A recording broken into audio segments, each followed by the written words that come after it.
All right, now for something completely different, we're about to rehouse my Platymeris species Mombos, or apparently as they are now called, Platymeris rhodomontis, which they've been reclassified. It sounds like in January of this year, around there, or maybe late last year. I was just looking up some information on them and stumbled upon a thread on Arachnoboards that said that the Platymeris rhodomontis were reclassified and they have an orange form, which would cover these guys. And apparently there's another species that's now changing. I don't know so much about that, but I do know about my Mombos. So something of interest. I'll put a little bar on the side to talk about that. Now, what I'm putting these guys into, I noticed these Keller Craft Reptitat, I believe they're called, on Amazon. They're basically like beefed up critter keepers. And if you look at them from the top, they're almost like flat backed hexagonal. Is that what it is? I'm horrible with my Five sides. Five. Well, we'll call it hexagonal, but I'll probably end up putting a note saying I screwed up. But anyway, it's like a hexagon. And I like the looks of them because they give you a lot of viewing area. Problem is, there's no way to secure the top. So if I pick this up, it's just fairly heavy. It's not something I'd use for tarantulas because of this, although they'd probably be okay with it. But it comes right off. However, for things like this, they can't climb out and push this up. It'll be fantastic. So I'm hoping to move my communal into this. Now, the branch is a Magitarium, I think it's called.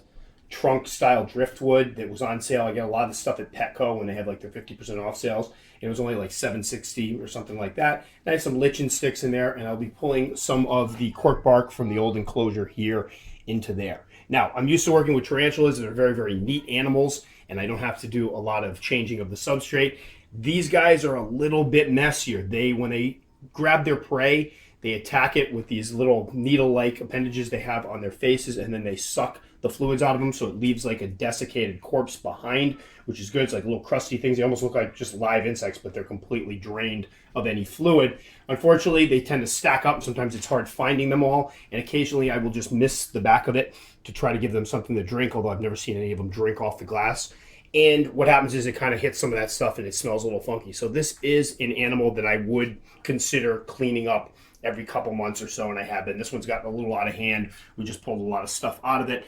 But the other day while filming or trying to film the takedown challenge, we noticed there are babies in there, and we'll get into that in a moment. So we're going to go ahead and cut here for a second. Then when we come back, it'll be the rehousing of the species Mombos. So now we're back with the actual old enclosure, which was just a medium-sized critter keeper. What I want to point out, what Billy's zooming in on right there, is those are the eggs. I can't see which one. No, you're good. Right there. There they are. I'm trying to look through the camera and do it. So they are everywhere. What I will be doing is taking those eggs out and putting them in a deli cup. There's nothing really spectacular you have to do to incubate them. It's not like other animals. Obviously, there are little babies running around here. They incubated just fine. And if Billy can get in there, there's a little baby nymph right in there. Now, I'm trying to decide what to do with them because these guys are kept communally, and I have read instances where people have kept the nymphs with the parents and they actually feed off of what the parents are feeding off of, which is great, but I have noticed some predation and some cannibalism from my nymphs. Now, partly that could be part my fault because I haven't been dropping in smaller prey because I just discovered them, but we are dropping in crickets now, so we'll see if that helps things. So the ones that are currently on these pieces of cork bark will get moved into here. If I catch some separately, I may try to keep them separately. My goal is to keep this colony going. I absolutely love these animals. Now, as we move this, I'm going to go ahead and pick this up and put it in here. These guys have a couple defense mechanisms. One is they can spray you in the eyes with their venom, which is apparently incredibly painful. First aid apparently is not to rub them and immediately flush them out with cold water. I was supposed to put safety glasses on. I don't have any, but neither does Billy, so we might be both in trouble here. Secondly, they have a bite that's supposed to be just hellacious. And if you look at the bite reports, I went on Arachnoboards a couple years ago and read some of the bite reports, and people were talking about things like H-Max and some of the centipedes, and these guys would always come up as being even worse than those. So not something I want to get bit by, but here I'm going to go ahead, try to pick this up and move the whole thing. And if we flip it over, there they are. There's some of them. Hopefully you got a good view of those. Beautiful orange spotted assassin bugs. I don't think I said the common name. And there's a baby. I almost put my finger there, but that would have been crappy. We're going to go ahead and try to put this somewhere in here. Now, a word about the arrangement of the cork bark. I had somebody who, when I first set them up, pointed out the fact that when they molt, they like to do so upside down. So they require cork bark put in at an angle. So I'm gonna go ahead and put that in there, and I will probably move these around as they settle, which is why I have a lot of vertical surfaces here. I want to give them enough room to molt and be comfortable, and a lot of them will poise themselves up top. Now this one here should have a couple underneath it.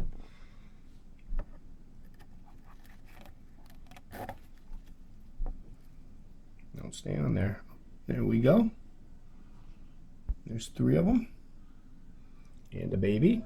So we'll go ahead and drop those right in here. Like, what the heck, man? As I'm staring intently at it, forgetting that they can actually score at me.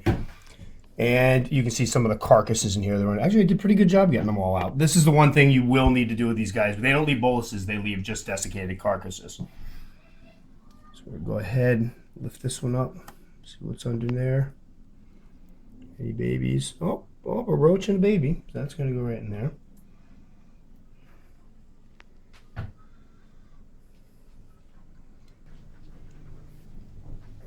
And now we'll get this last piece, because I do think there are some babies in here. Of course, I don't know how I'm going to fit this in here. Oh, there's a baby there.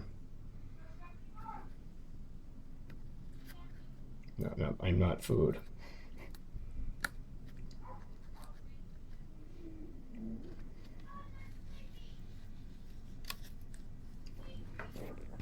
No, another baby.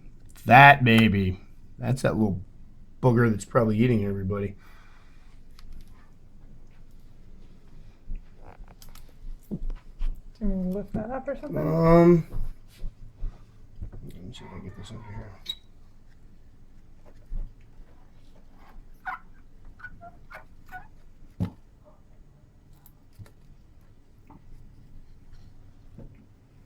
There we go. They're still there, right? Okay, good. And then this little booger here.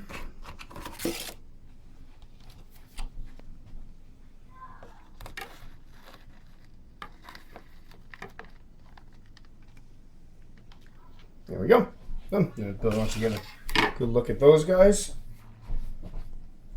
Platymeris, formerly Platymeris species Mombo, now Platymeris rhodomontis, I believe. These guys are from Africa. It is an arid species. So what I have in the bottom here is a mix of sand, a little bit of topsoil, and dry peat. Then I obviously have the cork bark. What I'll do is occasionally just spray some water on the back here, let it trickle down. Again, I haven't seen them. They seem to get the majority of their water, or all of their water, from their actual prey. And again, we'll keep an eye on how they do communally. I'm hoping those babies do okay, but in a minute we're going to go dig out the eggs out of the other enclosure and put those aside and have those as well. Hopefully they get along well, because I'd really like to keep this one going. And I noticed that Pinchers and Pokies does have them back in, so hopefully it's a new bloodline, so I can kind of get some new blood in there. But there we go. The assassin bugs, orange spotted assassin bugs, very cool species, fantastically fun to watch hunt. I'll try to include a little hunting video in after this one if I can pull it off. Just, they're really voracious. They'll actually fight over prey. They won't hurt each other, but they really go at it. So awesome species, and one that I would encourage people, even that are just into the tarantulas, to kind of check out, because they're a neat little alternative to just the tarantulas. And as luck would have it, I did catch one hunting. There it goes right there. As you can see, they are very, very fast. They're kind of fun to watch, because they will sometimes miss the prey, and then they regroup and just basically go at whatever goes by them. So I love dropping in a bunch of crickets or roaches and watching them all scramble for it. I was excited to catch this one because they do hunt more at night. They're nocturnal, so I catch them more out at night, not after a rehousing. So really pleased I actually caught footage of that.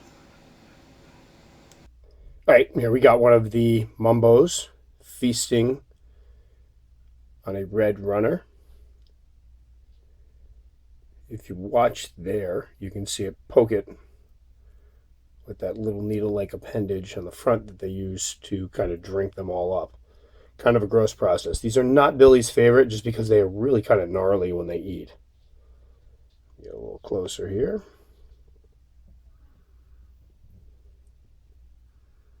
There you go. And basically what will happen is it'll eat this roach, it'll drink it up like a nice little slurpee or smoothie, And then what will be left is just the desiccated husk, which is what you saw me remove some of them in the earlier video. Because I think I did on video. I lost track. So there you go. There's one eating. Beautiful species. You can see the red on the legs and the orange dots. They just really are gorgeous. They're fantastic hunters and fun to watch. And there's one over here who's just waiting for a roach to go by. Now he's just waiting for me to get the light out of his face. Sorry, buddy. And there's a baby right up there. Little baby. So there we go. Species Mumbos in action eating. All right, so they're all rehoused, and it's looking great. So I absolutely love these enclosures. I think they're out of them on Amazon, so I will put a link if I can find a place that carries them as well, because I believe I found another place that actually carries them. But they're doing great. And again, they're an amazing little species. I know most people that watch my channel are into tarantulas, but if you're looking to branch out, I highly recommend these guys. And I would try to pick up more than one. I bought 7 at the time, and they all did great. There was no cannibalization between the adults, and now obviously they're breeding very, very well. So they do get along very well in a communal setup, and you can do something like this and make them all nice. So thanks so much for watching. I am going to put a link to the last video I did up here, and then some random one up here, and then I'll probably go ahead and throw my little logo over here so anybody that hasn't already started subscribing to my site can subscribe to it. But thanks again for watching.